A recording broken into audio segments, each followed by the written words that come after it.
Gold, trusted gold buyers. మీరు తాకట్టు పెట్టిన బంగారాన్ని విడిపించి ఈ రోజు ఉన్న మార్కెట్ ధరకు కొనబడను. మీ లైఫ్లో అయిందన్నా ఎప్పుడైనా ఇలా మంత్లీ అయితే ఇన్ని ఖర్చులు ఉంటాయని ఇలా డివైడ్ చేసి అమ్మో పర్టికులర్ అలా ఎప్పుడైనా సిచ్యువేషన్ ఉందా? 100%. సుమ రాగానే నేను సుమను పెళ్లి చేసుకొని వచ్చిన తర్వాత ఫస్ట్ ఇమీడియట్గా అంతకుముందే మొదలు పెట్టాను నేను. ఎందుకంటే ఎవ్రీవన్స్ లైఫ్ జీరోతో మొదలవచ్చు. ఏది మీరు నేను నయా పైసా లేకుండా హైదరాబాద్ వచ్చాను, లేకుండా నేను మొదలు పెట్టాను. ఇక్కడ ఇవన్నీ ఉంటాయి, ఎవరి కష్టాలు వాళ్ళ 100% వాళ్ళ కష్టాలు. అయితే జీరోతో కాకుండా నేను మైనస్ నుంచి మొదలెట్టాను. మా ఫాదరు ఒకనొక ల్యాండ్ కోసం అని చెప్పేసి డబ్బులు ఇంట్రెస్ట్ కోసం తీసుకొచ్చుకొని, బంజారా హిల్స్లో ల్యాండ్ కోసం అని ఇంట్రెస్ట్ కోసం తీసుకొచ్చుకొని 5 రూపాయలు 7 రూపాయలు 10 రూపాయలు వడ్డీలతో 3 రేంజెస్లో అప్పట్లో 88లో తీసుకొని వచ్చి, ఒకటేమో ఏంటి మన ఈనాడు వాళ్ళది మార్గదర్శి చిట్టు ఒకటి కట్టి దానికి ఇవన్నీ కట్టి దాదాపుగా 50 లక్షలు 60 లక్షలు ఆ రోజుల్లో తీసుకొని వచ్చిన తర్వాత ఆ ల్యాండ్ లేదని తెలిసింది 3 సంవత్సరాల తర్వాత. ఈలోపు ఈ 3 సంవత్సరాలు వడ్డీలు కడుతూనే ఉన్నాం. అసలు సంగతి దేవుడు ఎరుగు, ఓన్లీ వడ్డీలే ప్రతి నెల వచ్చినట్టు కట్టడం. సగం కట్టి ఉంటారు కానీ ఎక్కువ వడ్డీ ఇంట్రెస్ట్. అయితే ఇదంతా ఎప్పుడు తెలిసిందంటే 1992 93 ఆ ప్రాంతంలో ఇక లేదు, ఆ ల్యాండ్ బోగస్ ల్యాండ్. మనకెవరైతే పట్టవారి ఉన్నాడో మోసం చేశాడు, అది లేనే లేదు, అదంతా బోగస్ అనేసరికి మొత్తం పోయింది. అయ్యో, డబ్బు పోయింది. ఇంకా మనం వడ్డీలు కట్టాలి, అసలు కట్టాలి, వడ్డీలు కట్టాలి. ఆ టైంలో ఏంటంటే మా అమ్మ ఒకరోజు ఇంట్లో ఫ్యామిలీ మెంబర్స్ మధ్యన గొడవ జరిగింది. నేను ఎక్కడో ఉన్న ఫోన్ చేసింది, రే జరుగుతాం గొడవ అంటే నేను ఇంటికి వచ్చాను, ఫాదర్ మీదకి ఎవరో మీద రాకపోతే చంపేస్తాను ఒక్కొక్కరిని మాట్లాడాము. అయిపోయిన తర్వాత మా అమ్మ ఎమోషనల్గా ఉండి, ఒరే మీ నాన్న ఇదిగా ఉన్నారా, ఆయన సూసైడ్ కూడా చేసుకుందాం అనుకున్నాడు అంటే, నేను మా నాన్న దగ్గరికి వెళ్ళి నీకేమైనా పిచ్చెక్కిందా ఏంటిది, అమ్మ ఏదో చెప్పింది ఏమైందని. ఏం లేదురా, భలే వాడివే సంపాదిస్తాం, నేను ఉన్నాను కదా, పదా ఏముంది ఇక్కడి నుంచి మొదలు పెడతాం, వస్తుంది గోల్డ్ అంత వస్తుంది, నేను సంపాదిస్తానని చెప్పేసి అప్పుడు వేసుకున్న లెక్కలు ఏమేమి ఉన్నాయి చెప్పని మొత్తం వేసుకొని, ఫలానా వడ్డీలు ఎంత కట్టాలి నెలకి, ఇప్పుడు ఇంటి రెంట్ ఎంత కట్టాలి, ఇంట్లో ఎంత ఇది చేయాలి, ఇన్స్టిట్యూట్ నుంచి ఎంత వస్తుంది, ఇవన్నీ లెక్కలు వేసుకొని మొదలు. అప్పటి నుంచి ఇంకా యాక్టింగ్, డైరెక్షన్లు, మా ఓన్ ప్రొడక్షన్లకి చేయడం, మేకప్లు వేయడం. అంటే ఖర్చులు తగ్గించుకోవాలి కదా, ఓన్ ప్రొడక్షన్ చేసినప్పుడు మేకప్ వేసేవాడిని, డైరెక్షన్ చేసేవాడిని, ఇవన్నీ కూడా ప్రొడక్షన్ మేనేజర్ జాబ్ కూడా చేసేవాడిని. అన్నీ చేసుకొని ఖర్చులు తగ్గించుకుంటూ అలా కొంత క్లియర్ చేసుకుంటూ సుమ వచ్చిన తర్వాత ఆవిడ కూడా జాయిన్ అయ్యి ఆవిడకి కూడా చెప్పి, ఇదిగో నా ప్రాబ్లమ్స్ ఇవి ఉన్నాయి. అభిమానులు కలిసి కూడా, అభిమానులతో ఇంటరాక్షన్ అయ్యి కూడా చాలా ఇయర్స్ అవుతుంది. ఎవరు? జూనియర్ ఎన్టీఆర్ గారు. ఆయన ఇంటరాక్ట్ అభిమానులు, ఆయన గురించి ఏమైనా కొన్ని మాటలు మీరు చెప్తారా? కానీ నేను ప్రత్యేకంగా కాంప్లిమెంట్ చేయాల్సిన అవసరం లేదు. ఫ్రెండ్స్ కదా, ఫ్రెండ్స్గా ఒకటి చెప్తా, is a great actor, proven that, చిన్నప్పుడే ప్రూవ్ చేసుకున్నాడు అతి చిన్న వయసులోనే. గ్రేట్ డాన్సర్, అద్భుతంగా డాన్స్ చేస్తాడు. ఆ కూచిపూడి అన్నది చాలా హెల్ప్ తనకి. ఏమేం ప్రాక్టీస్ చేయడు, ఏం చేయడు, అలా వచ్చి గబగబా చూసి అనుకుని గబగబా చేసేసి టేక్ అంటాడు, చేసేసి వెళ్ళిపోతాడు. సో ఫైట్లు కూడా ఇప్పుడు ఇవి చేయగలిగిన అవి తెలుసు కాబట్టి చేస్తాడు డాన్స్. ఫైట్లు తెలియదు కదా, కానీ ఫైట్లు కూడా ఫైట్ మాస్టర్ చేసేటప్పుడు అవన్నీ చూసి వాళ్ళు చెప్పింది గ్రహించి వెంటనే, అదేం ప్రాక్టీస్ చేయలేదు తను, అప్పటికప్పుడు ప్రాక్టీస్ చేసుకొని ఆ విగరు, ఇంకోటి ఆ స్ట్రెచ్లు కానివ్వండి, ఆ ఫాల్స్ కానీ అక్కడికక్కడ నేర్చుకొని చాలా అద్భుతంగా చేస్తాడు. తీసుకునే శక్తి ఎక్కువ, బాగా గ్రహించే శక్తి ఎక్కువ. మీరు ఎలాంటి వాడు అంటే, ఇప్పుడు దుర్యోధనుడు కనుక మనకు ఎదురుగా ఉన్నాడు అనుకోండి, మిమ్మల్ని కౌగిలించుకుంటే మొత్తం లాక్కుంటానంట కదా మీలోంచి శక్తి. అలా మీరు కనుక ఉన్నారంటే మీలోంచి మొత్తం శక్తి లాక్కుంటాడు.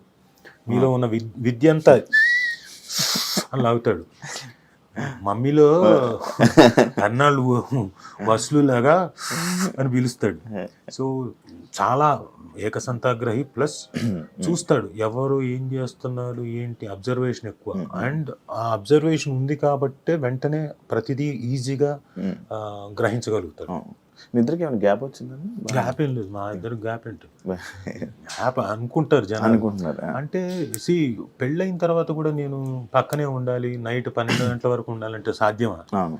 ఒకప్పుడు మేమంటే తనకు పెళ్లి కాలేదు కాబట్టి ఫ్రెండ్స్ అందరం కూడా దాదాపుగా పని లేనప్పుడు, తనకు షూటింగ్ లేనప్పుడు వాళ్ళ ఇంటి దగ్గర అందరం కూర్చొని సరదాగా బిర్యానీలు తను వండింది తిని మాట్లాడుకోవడం, జోకులు వేసుకోవడం, పాటలు పాడుకోవడం.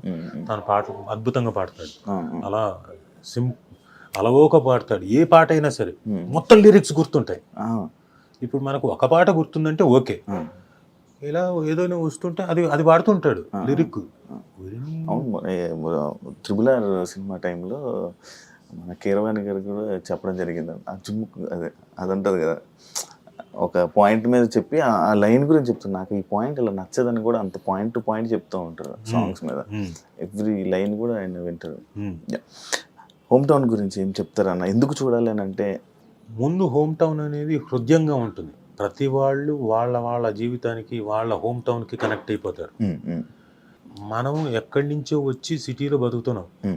ఏది మన లైఫ్ ఇందాక చెప్పినట్టు పరిగెడుతున్నాము, నిద్రలో పోవట్లేదు, కష్టపడుతున్నాము అన్ని రకాలుగా. పండగలు వచ్చినప్పుడు, ఇంకోటి వచ్చినప్పుడు మనం మళ్ళీ మన ఊళ్ళోకి వెళ్తున్నాం. ఆ ఒక్క 1 day 2 days మనం ఉండి వచ్చేస్తున్నాం. బట్ హోమ్ టౌన్ చూసిన తర్వాత ఏం చేస్తారంటే, అట్లీస్ట్ మనం సంవత్సరానికి 3 సార్లన్నా వెళ్ళి ఒక్కొక్క 3 రోజులు 4 రోజులైనా ఉండి మన హోమ్ టౌన్తో కనెక్ట్ అవుదాం, మనం అక్కడ గడిపోద్దాం అని ఫీల్ అవుతారు. ఎందుకంటే మన జ్ఞాపకాలు చాలా ఉంటాయి అక్కడ. చిన్ననాటి జ్ఞాపకాలు, ఫాదర్ మదర్ జ్ఞాపకాలు. ఇప్పుడు నాకు యానం పెద్ద కనెక్ట్ కాదు, నేను పుట్టి పెరగలేదు అక్కడ. కాకపోతే నేను ఎందుకు రీకనెక్ట్ అవ్వాలనుకుంటున్నా అంటే యానంకి, యానం ప్రజలందరికీ చెప్తున్నాను, ప్రజలందరికీ అక్కడ ఉన్న బంధుమిత్రులందరికీ చెప్తున్నాను, మళ్ళీ నేను వచ్చి అంటే వాళ్ళంతకు వాళ్ళు పాపం నన్ను పరిచయం చేసుకున్నారు కూడా. ఏదో పెళ్ళికి వెళ్తే, బాబు నేను మీ నాన్నగారి ఫ్రెండ్ ఫలానా ఇది అది, నాకు ఎంత ఆనందం అనిపించింది. అంటే వాళ్ళంతకు వాళ్ళు వచ్చి వాళ్ళకి ఉండొచ్చు కదా ఈగో. ఆడో కరోనా కొడుకు ఇప్పుడు వచ్చాడు, వాళ్ళ నాన్నగారు లేదు, ఇంతకాలం ఎప్పుడు రాలేదు అనుకోవచ్చు కదా. అలా అనుకోకుండా వాళ్ళు వచ్చి పరిచయం చేసుకుంటున్నారు, మేము ఫలానా అని. గొప్పగా అనిపించింది. సో నేను వెళ్ళి మళ్ళీ ఇక్కడ నా బంధువులతోటి ప్లస్ అక్కడ ఉన్న ఊరి జనాల్లో చాలామంది మా నాన్న ఫ్రెండ్స్ తోటి వాళ్ళందరితో వచ్చి కనెక్ట్ అవ్వాలనుకుంటున్నా. ఇప్పుడు 2 సంవత్సరాలకు 3 సంవత్సరాలకు వెళ్తున్నా ఊరికి. ఏదైనా ఫంక్షన్ ఉంటే, నవమి ఉంది, శ్రీరామనవమి ఉన్నప్పుడు వెళ్ళా, ఆ తర్వాత వెళ్ళలేదు. నేను ఏదో మధ్యలో పెళ్ళి ఉంది, ఒక రోజు వెళ్ళాను, జస్ట్ వెళ్ళి వచ్చేసాను. సో ఇప్పుడు అలా కాదు, సంవత్సరానికి 2 సార్లు అన్నా, సంక్రాంతికి ఒక పండగ టైం ఒక 3 రోజులన్నా స్పెండ్ చేస్తే వీళ్ళందరితో స్పెండ్ చేయడానికి నాకు ఆపర్చునిటీ వస్తుంది. సో అందుకని అలా అనుకుంటున్నా. అది నాకు ఈ హోమ్ టౌన్ చేయడం ద్వారా బాగా ఎక్కువ ఫీల్ అవుతుంది. గుర్తు ఈ కనెక్షన్ ఏమవుతుందంటే, రేపు పొద్దున నా పిల్లలకి, రోషన్కి కానీ మనస్వినికి కానీ, అది నేను వాళ్ళకి కనెక్ట్ చేయగలుగుతాను. లేకపోతే నేనే వెళ్ళకపోతే వాళ్ళకేం కనెక్ట్ చేస్తాను. మీ ఫ్రెండ్స్ సర్కిల్ ఎక్కువ? ఒకప్పుడు బాగుండేది, నాకు మామూలుగానే తక్కువ. అంటే నాకు వెరీ లిమిటెడ్, చాలా సెలెక్టివ్ ఫ్రెండ్స్. ఎక్కువనే friends circle. Thank you so much అన్న, ఇంటర్వ్యూ ఇచ్చినందుకు. మంచి సక్సెస్ అవ్వాలని సిరీస్, మంచి జనాల్లోకి వెళ్ళి మంచి నేమ్ వచ్చి ఇంకా ఎక్కువ సిరీస్తో మళ్ళీ తెలుగు ఆడియన్స్ మంచిగా ఎంటర్టైన్ చేయాలని మనస్ఫూర్తిగా కోరుకుంటున్నాను. Thank you so much. ఏం కలకలేదే? ఏమన్నా ఏదో కాంట్రవర్షియల్ క్వశ్చన్తో మీరు మొదలెడతారు కదా, అదే ఇంకా రాలేదు ఏంటని? లేదన్నా, అలాంటివి అనుకోలేదు నా మీద. అన్న లేదన్నా, మొన్న కూడా సుమ గారిని ఇంటర్వ్యూ చేద్దామంటే, నీ ఇంటర్వ్యూకి వస్తానని నేను ఎలా అనుకుంటున్నావు శివ? లైక్ కాంట్రవర్సీ అంటే ఏమైపోతుందంటే, ఇంటర్వ్యూ ఇవ్వడానికి ఎవరైనా సరే ఈ మధ్యకాలంలో ఆర్టిస్టులు కానీ ఎవరో ఒకళ్ళు సడన్గా ఫేమస్ కావాలనుకున్న వాళ్ళు డెఫినెట్గా వచ్చేస్తారు. కాంట్రవర్షియల్ ఉన్నా ఏదైనా కష్టపడి పేరు సంపాదించుకున్న వాళ్ళకి కాంట్రవర్సీలోకి దిగిపోయారంటే పేరు పోద్దు అంతే కదా. ఎక్కడికి ఏ క్వశ్చన్ వస్తుందో ఏమవుతుందో, ఇంత కష్టపడింది రేపు పొద్దున్న ఎవరి మీద రిఫ్లెక్ట్ అవుతుందో. నేను ఒక్కనే కాదు, నా ఫ్యామిలీ కూడా ఉంది, ఇట్లా ఇన్ని రకాలుగా ఉన్నాయి కాబట్టి ఇబ్బందులు పడతారు అంతే. అందరూ అనుకుంటారు కదా, అలా కాదని. నేను మళ్ళా అడుగుతావేమో, అడిగితే దానికి కూడా సమాధానం చెప్దామని. లేదు, అదే నడిపిద్దాం మెల్లి ప్రశాంతంగా కూల్గా కొత్త మెల్లగా మొదలెడదామని. Thank you so much. Thank you very much. Thank you. Nice interview. Thank you so much. చూసారు కదా ఇంటర్వ్యూ. ఇంకో గెస్ట్తో మళ్ళీ మీ ముందు కలుస్తా. అంతవరకు బాయ్.